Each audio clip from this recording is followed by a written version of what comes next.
just again.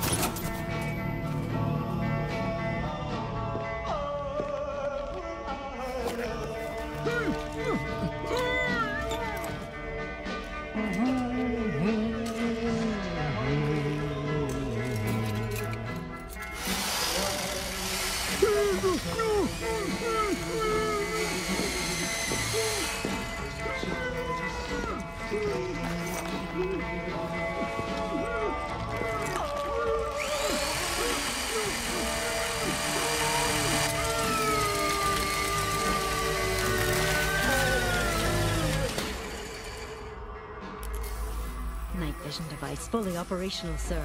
Excellent. Bring in the other subjects.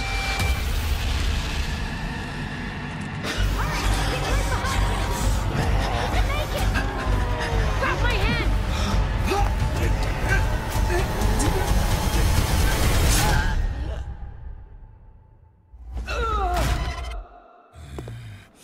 Is it just again?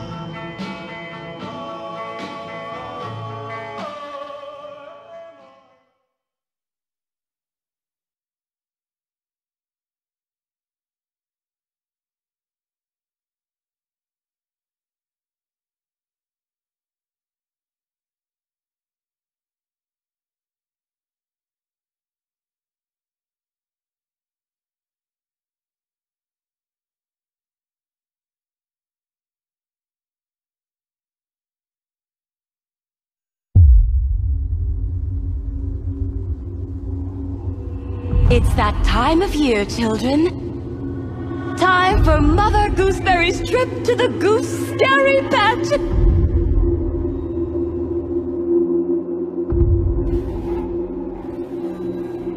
Say Happy Halloween, Dr. Futterman! Happy Halloween!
Why did you come here?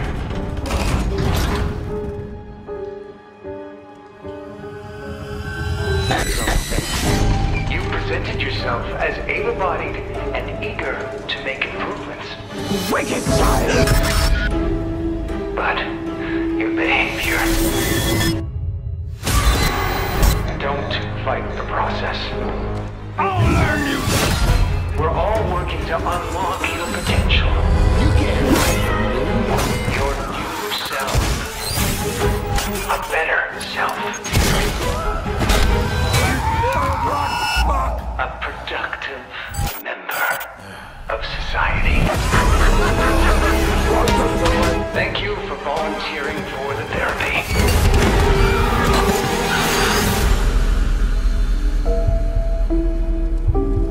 We are all going to get better together.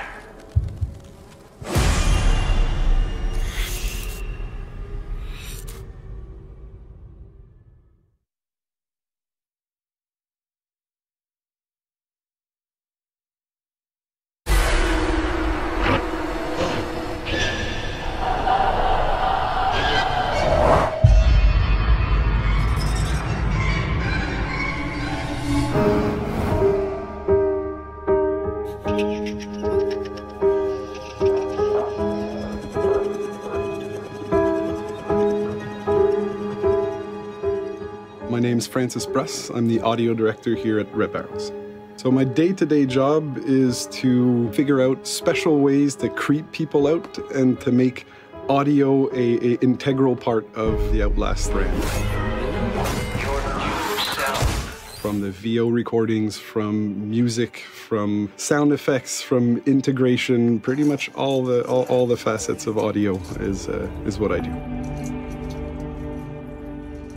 Having a new composer for the game is a huge, huge part of Outlast Trials. That's something that we're so excited about because the whole goal of having Tom as a composer is using his ability to tie everything together into one unit of a game. Tom has an amazing background in video games. I can't list half of the game that he's worked on.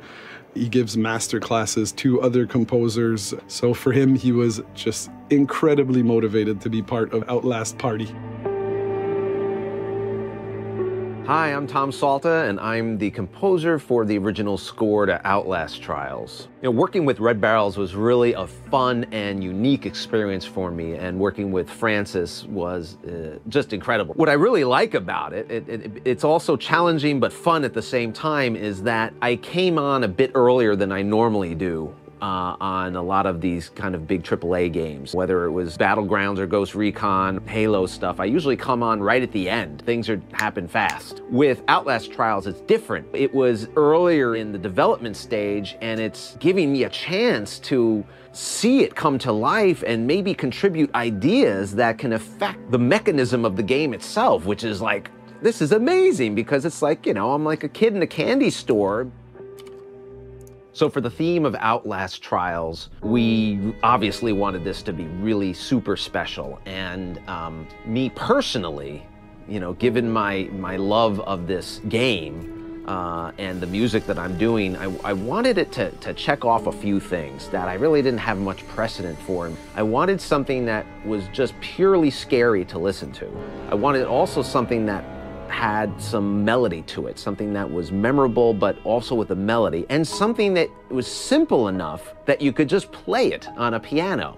One of the first things that that came to mind, and I don't know where it came from, was that little phrase, that da ba da ba ba da ba. That was like, wow, okay, that feels right. Finding that simple idea that you immediately know it's Outlast Trials and it immediately scares you. And then seeing that come to life when we developed the theme and then brought in the full orchestra, I mean, that was like, yes, it's alive.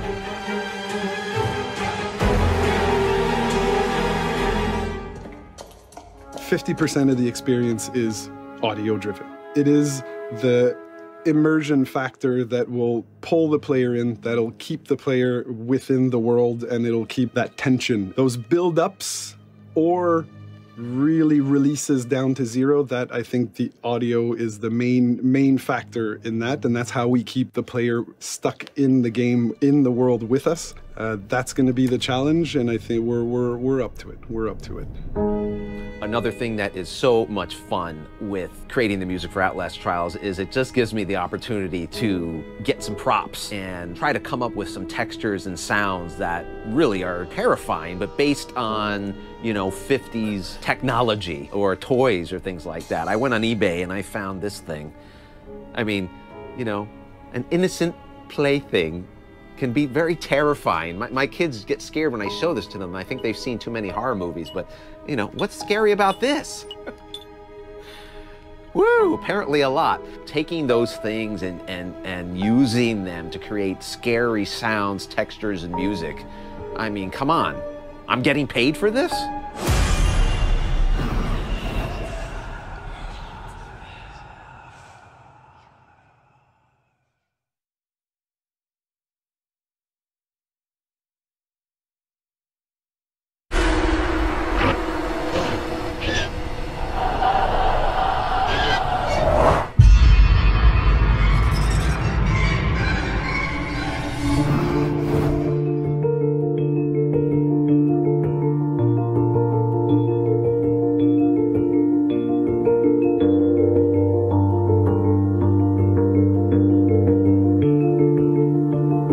Outlast has this history of creating those very iconic enemies, and I feel like fans are expecting us to deliver those iconic enemies again in a different level.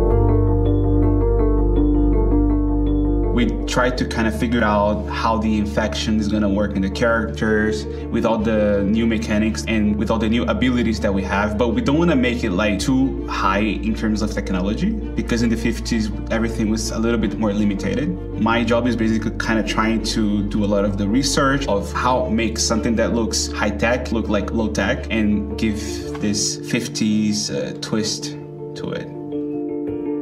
And it's pretty fun because at the end of the day, I have a lot of possibilities of creating those characters and trying to portray a little bit of their daily basis.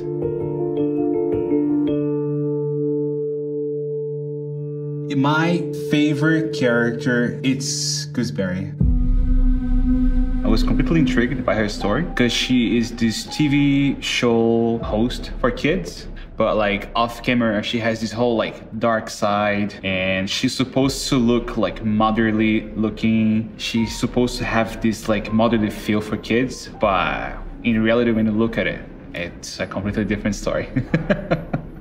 Because it's an Outlast game, it needs to feel off in a way.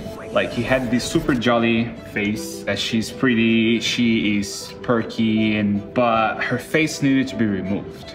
And we had all these like references of prostheses of people that go to war and they lose their face, they have their face burned. And the couple of first sketches, it was already way too off, and this is something that we wanted to avoid. You know, we had something, but it was not there. So the moment I did the third interaction with her was the moment that they were like, all right, we have something there. Gooseberry is a double character. She has major daddy issues, and the puppet is the full representation of her father, which was a horrible person. And from there, we passed it over to the 3D team, where they did an amazing job portraying her in her most beautiful way. Coyle is our second prime asset in the game. He is this police officer with a very distorted notion of law. Whatever you think is right, he's gonna put his twist on it. He likes to torture his victims with electricity in many different ways. He has this sort of fetish of sexual assaulting people with his baton. Coyle is not only about the mechanic of playing, but also the background and his twisted ways of showing law. Thank you for volunteering for the therapy. There's a lot of anxiety on my part because creating a game takes a lot of time, and creating those characters, making them come through and like, you know, shine. It takes a long time because it's a collective effort. Animation, effects, programming, you know, until we actually see the full thing, it might take like 3-4 years, if not more. because these are very important characters at the end of the day, and you know, it's a lot of work.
My name is JT Petty. I'm the writer of the OUTLAST video games. OUTLAST Trials is about you basically, you're somebody who gets picked up off of the street. You're somebody who can be vanished because you're judged as being worthless by society. You know, if you're a drug addict or a mental patient or anybody that the government wouldn't mind vanishing in 1960, you wake up in a facility where you're basically being forced to take part in experiments. A lot of the mystery of the story is about trying to figure out what this experiment is supposed to do to you.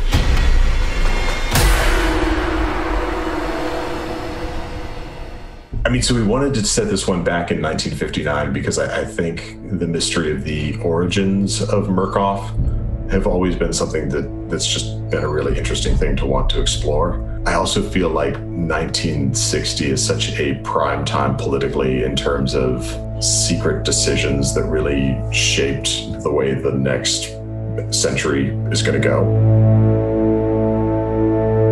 The Outlast Trials takes place before any of the other Outlast games, and so we'll be able to explore things that happened before Outlast 1 that maybe you are interested about the backstory of, or seeing some characters, maybe learning about their history before any of the events of the other Outlast games. And it draws a lot of inspiration to experiments that were actually done in Montreal on people, on their brains, on their behaviors. It's lore to us, but it's real history to real people.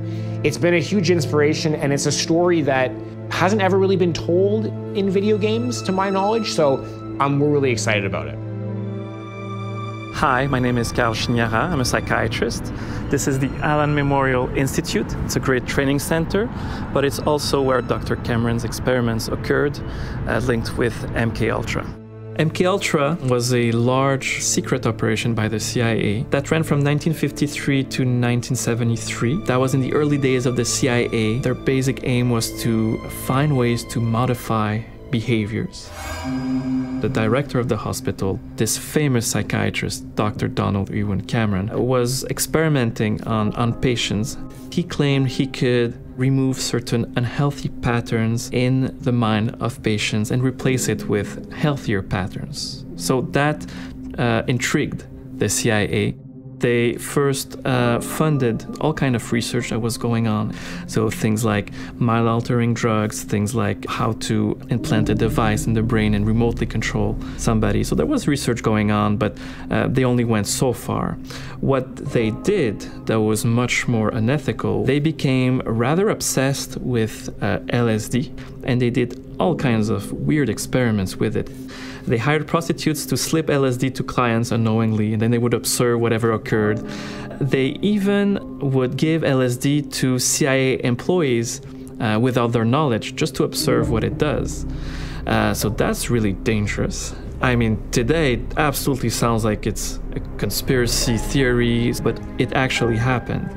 You can imagine that having things like sleeper agents, controlled assassins, would be kind of the perfect spies. A sleeper agent, in theory, is an agent spy that doesn't know that he's a spy, that he can be activated from a distance. So in my opinion, if the CIA, or if anybody really could crack mind control, they would have the most devastating weapon in human history, more than nuclear weapons.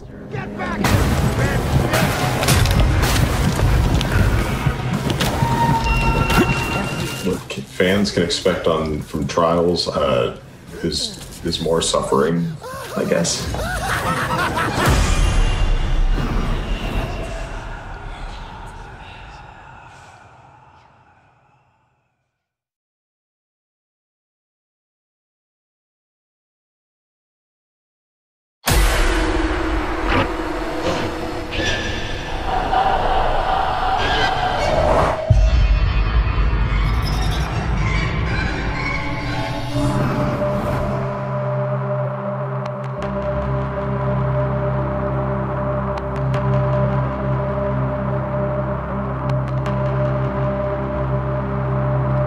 My name is Stefan Petrina, and at Red Barrels, I'm sort of the principal animator, the animation director. I'm the animator that has been here since pretty much almost the beginning. Generally speaking, I'm here to kind of ensure the animation quality of the game. The designers have a game in mind with characters and rules, and I'm there to kind of help communicate those through character animation. I didn't get trained in how to become a director in motion capture. It was really, when we decided we wanted to go forward with it, we had the option to, maybe do we want to hire an outside director? No, we can do it ourselves. That's kind of what we do here at Red Barrels. We can do it ourselves. We were 10 guys in one room building Outlast 1. How much more difficult could it be to go to a mocap stage and figure it out how to do it and do it right? Shot 6, take 1. Roll in. I'm back, what's the word? I tried to tell you, I tried to warn you, but you're not listening. This is your last chance. This setup is for our character, Mr. Noakes, who's a lobby denizen. He's a character that you go and buy upgrades from. And he has a story to tell along the way. So today what we're going to be doing is capturing Tyrone, our actor, playing Noakes in Noakes' environment.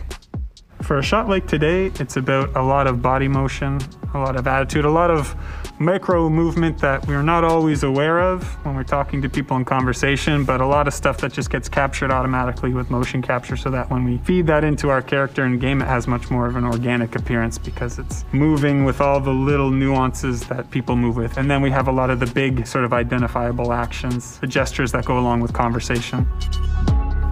Well, maybe your dog wants to play fetch. Yeah. Fetch, go get it. Buddy! We don't have anything like we've done in the past because now we're a new type of game with a whole new bunch of variables. We're exploring new tricks. Can we do the types of scares that we've done in the past, but find a new way to express them in our new game?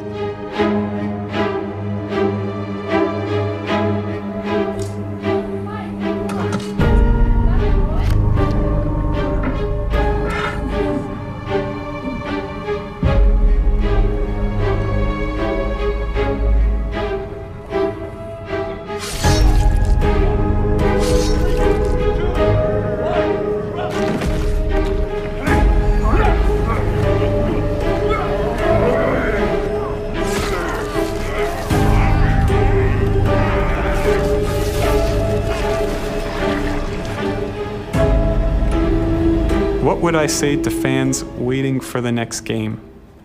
Be ready and be afraid.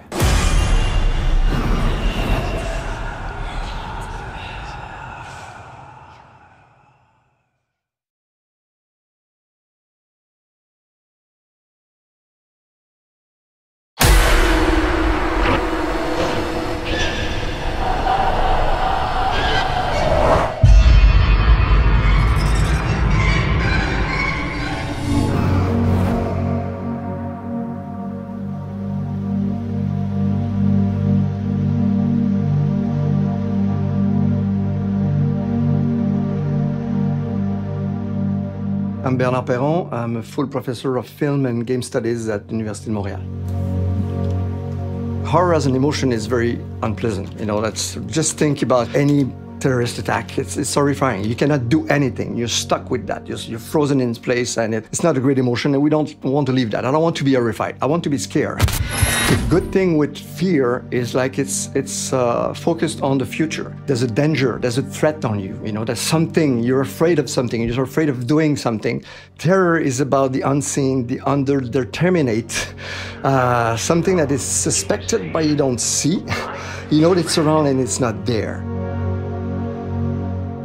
Fear is a very natural process that allows us to detect threats and hopefully properly react to threats. So we have a deep brain structure called the amygdala, which is located in the limbic system, which is sort of the emotional brain, sort of the more primitive part of our brain. And the amygdala constantly monitors input from our senses, from our thoughts, from our memories, and whenever it detects a threat, it fires up the brain and the body in what we call a fight or flight response, where basically you either fight the threat or run away. It talks to the control center of our brain called the hypothalamus. The hypothalamus then sends a signal down the body to our adrenal glands, secretes adrenaline, epinephrine, and that will bring about a whole different changes in the body, things like increased heart rate, increased respiratory rate, sweating, you know, anything that would be of use if you were to fight a threat.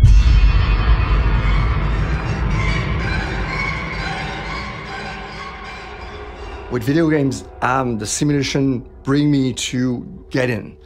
It's a rush. There's something that, you know, that's very intense. And then since we're in the bounded experience of fear that we know that we are not in danger, I can live this negative emotion as a positive emotion.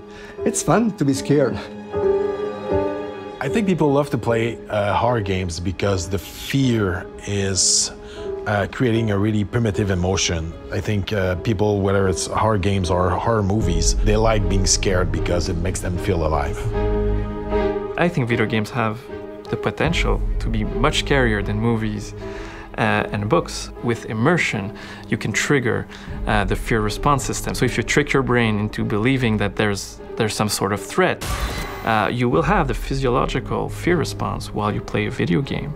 And this can be enhanced by you know, good storytelling, atmosphere, gameplay, interaction, sounds, music, graphics. You know, being afraid of things is one thing, but having pleasure from it is another thing. So if you have a sense of mastery or control over the fear, that can bring a, you know, a sense of well-being, pleasure that could be quite fun.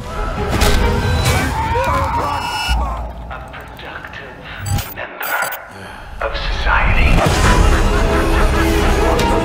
Thank you for volunteering for the therapy. You know, with OUTLAST, for me, I'm teaching that and I'm studying that. They can go as far as they want because I know this is, you know, they want us to be horrified, they want us to be scared, they want us to be terrified.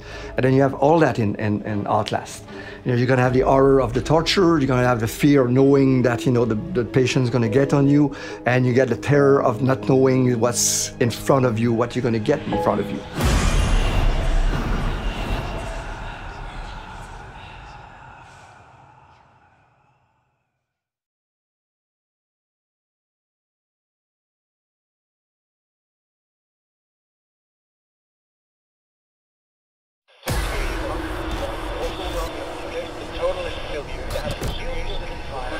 Dispensing of existence.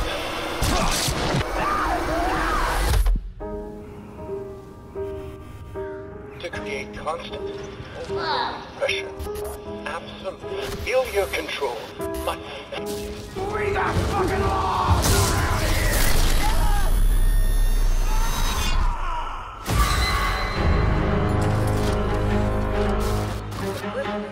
Resist an assault upon identity. What do you want from me? Establishment of guilt. Look at that pretty face.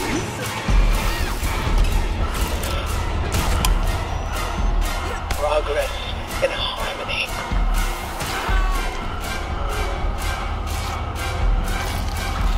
Self-betrayal. A subjugation of perception. Guard. Chemical encouragement. Doctrine over person. This is for your own good. The final confession, elaborate and inclusive, rather than terse, for an even greater emphasis upon the experience of personal rebirth.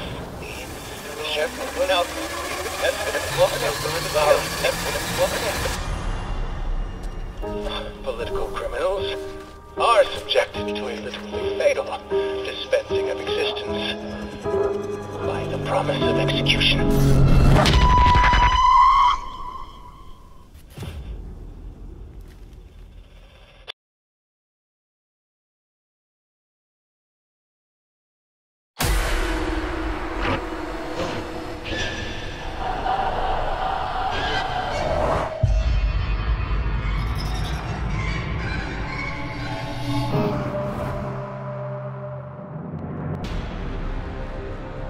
I've been working on this game for almost 5 years now, and honestly, when we started this, I never thought it would take this long. I knew it was one hell of a challenge, taking the Outlast formula and making it work with in a multiplayer environment.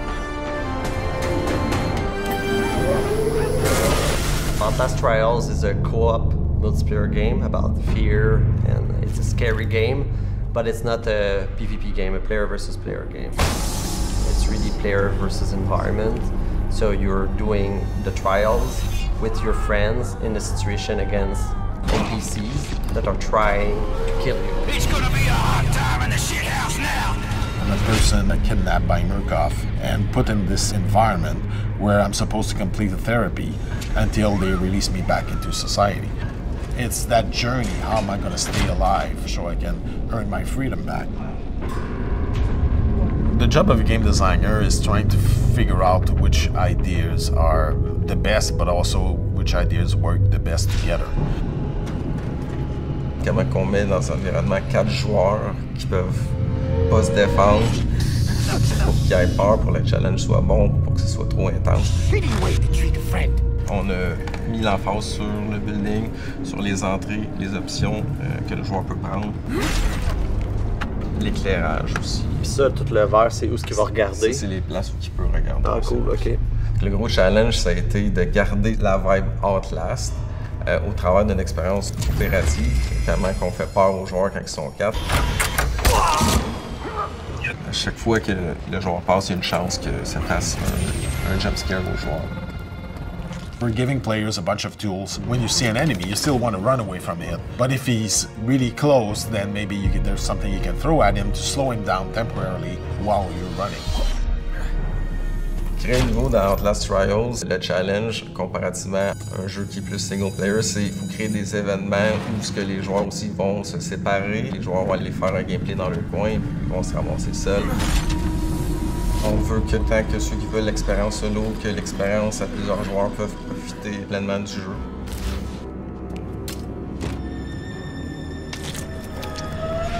I'm gonna be witnessing an enemy do something, maybe I communicate with my friend, ask him to do an objective meanwhile, maybe I create a distraction.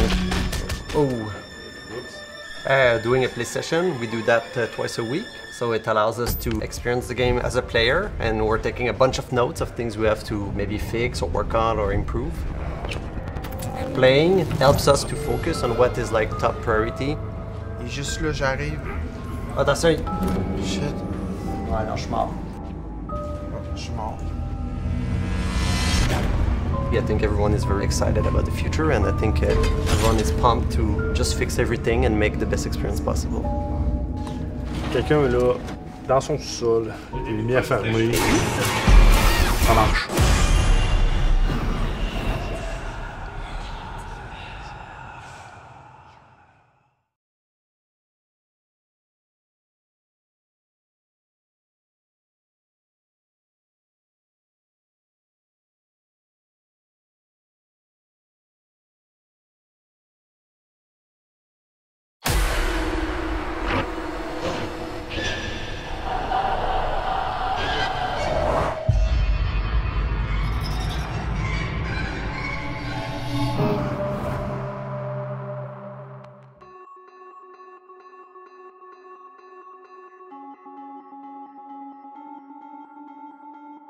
When we finally got the money to start production of the very first Outlast, we released the trailer. I've been waiting for this game for a long time and... Holy crud! No, what is going on? And we had to start managing the relationship with the fans. We had to create like our own channel or on Facebook page. These things were all new to us. And also we were reading in the comments like, oh, I cannot wait for such and such streamer to try the game. And this was at the beginning of the wave of streamers playing games, having people watch them play games. So we kind of rode that wave very early on. People like to watch other people being scared. Okay, farewell. Open, open, open, open! Run, run, run, run, run! What are you doing? We've got very dedicated and passionate fans, and so we try to nurture that relationship. A library? Can we go in the library? Yes, we can. We read the comments, we watch the clips of people analyzing the game. There was no community manager at the time. We had no experience with this. I'm Rosemary. I'm the community manager at Red Barrels. I'll do all the social media content, all the planning of the content, communicating with players on all social media platforms. We're also people who get to know our players and kind of try to be an advocate for them. You're not just fostering a community, but you're also trying to keep everyone understanding what's going on behind the scenes with your developers and the process of making a game. As a community manager, I do feel like I am that barrier between players and devs. So they have an objective and it's to do this generator, and part of the generator is a skill check where like you need to hit it at the right spot, but what they see is all red, so they can't see where they need to hit it. It's a bug. They should just leave and come back, and that's what I typed out to them. Like, this is the way it's supposed to look, and you're getting a bug, it's all red. It's not normal. Remember, this is a closed beta. The process is to find these issues and fix them. It's a conversation with the fans. You know, we give them something, they react, and then we reply. And I think that's how you create great content, and especially with the new game Outlast Trials, we're going to add additional content and see where the theories of the fans are going and then react to those theories. People are constantly trying to like piece things together and sometimes creating something out of nothing. What on earth is going on here? But at the same time, it's like, how did they get to this? I call them super sleuths. They'll piece things together and you're like, whoa. And that's kind of like what Outlast is. You're getting these little tidbits of information as you're running through the game. We want people to investigate and delve into that mystery. Possibly Vernick has used whatever he's figured out on Easterman to make him, I guess, fall in love with him. I mean, he could be bisexual, I don't know. Everybody has a different relationship with a different character in Outlast. So we've seen a lot of really cool cosplays and really cool fan art, from cute, bubbly versions of these terrifying characters to like really nice painted art. It's also interesting to see how people perceived that character and what they end up imposing about them. This creature was in fact the embodiment of how he saw Lautermilch, a grotesque monster. It really is kind of a sign of a healthy community when you do see people like drawing and like being creative, like using the characters you made to fuel their own creativity. It needs to be a process of getting feedback from our players, being understanding, transparent, and empathetic with them, and having them do the same for us too.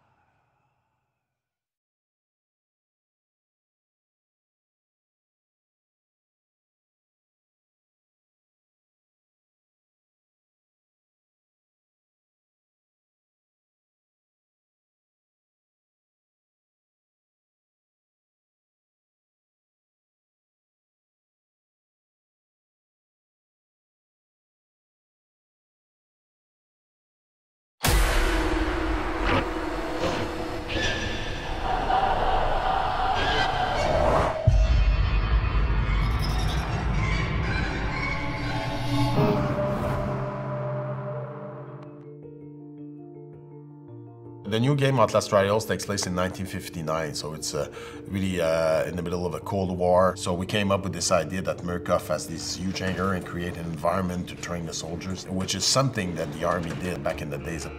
So Murkoff is building these fake movie sets. That drives most of the artistic direction visually. For example, these old Western movies, you know, you would see just the facade of the saloon, but nothing on the other side of. So it's kind of the same idea. The job is to do the visuals of the games, modeling, lighting, whatever is related to what you're gonna see in terms of the environment. The way the game was first pitched to me actually in my hiring interview was, you know, like the scene in Indiana Jones when he's like in the ghost town with like mannequins and stuff. That's the pitch, and I was immediately like hooked, and I was like, oh yeah, I can really see that, the whole simulation aspect and like a rat in a maze. Everything that can serve the fact that we're in the 1950s, we embrace it, such as the dressing codes, the cars. We need to dive into the 50s. We need to think about what was a telephone into this era. The thing that's very different in this new game compared to the old ones is that the notion of trials allows us to create very different environment for each trials. Probably the most important signature visually is the night vision. That means that there has to be a minimum amount of area of darkness in every game. That's the foundation. Sometimes we kind of have to stretch the truth, because like night vision already existed by this point, but it was always like very bulky designs. So we kind of have to stretch reality in that way. If someone asked me to create a hallway, what do I need to know? It's what happened there? Was there a murder? Just someone who put stuff on the ground? We spend a lot of time on the design of every object just to make sure it's as beautiful and as functional as it can be. Tous les répertoires d'objets qu'on trouve, par exemple, des radios. Qu'est-ce que c'est une radio des années 50? Ben, moi, j'ai répertorié plein de modèles au fil de mes recherches. Fait que quand j'ai besoin d'avoir une radio, je vais dans mon répertoire ici, puis j'en ai plein. We always try to go and get that kind of clunky feeling, that prototype feeling. It's really fun to like do something that looks as dangerous for like the enemies as it is for you. And that's a nice contrast with like everything that is used by Murkoff Personalware. It's going to be way more clean, way more functional, way more finished.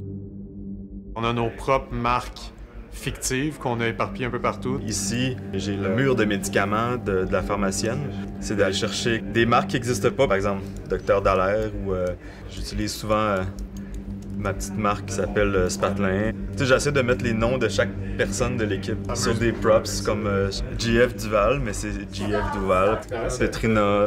On est vraiment content quand les joueurs sont capables de connecter les dots, parce que des fois, on va vraiment cacher des affaires dans des endroits impossibles. Patrice avait vendu un peu la mèche avec Spatelin. Là, les gens ils ont commencé à réaliser que ça se retrouvait partout dans OUTLAST, cette compagnie-là. C'était plus gros que Murkoff. J'ai mis un magazine qui va se retrouver peut-être 4 fois dans le jeu, je sais pas. Puis j'ai marqué « Est-ce que c'est la fin de Spatelin? »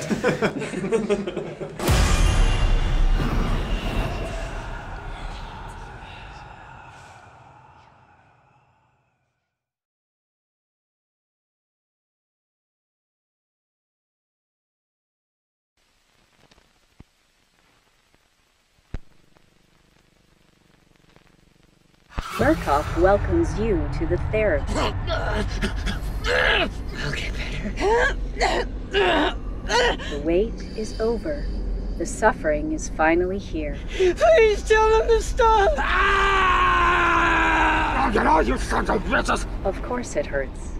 That's how you know the therapy's working.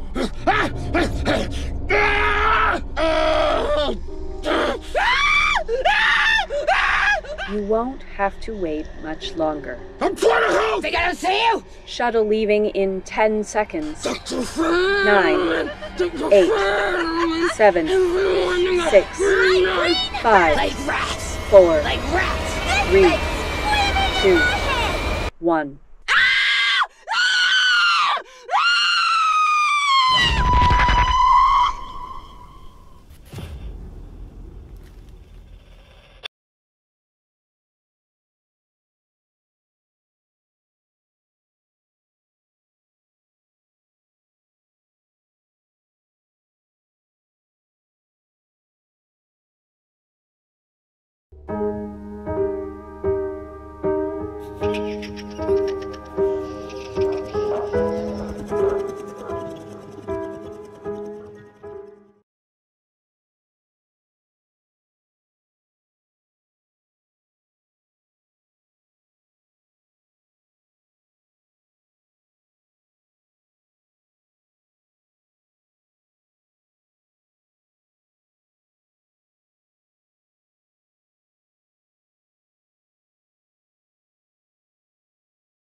ready? Yeah.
You are an adult. The youth will not obey our orders and must be corrected. There are children murdering adults in the root canal. Punish the children, and we will let you out.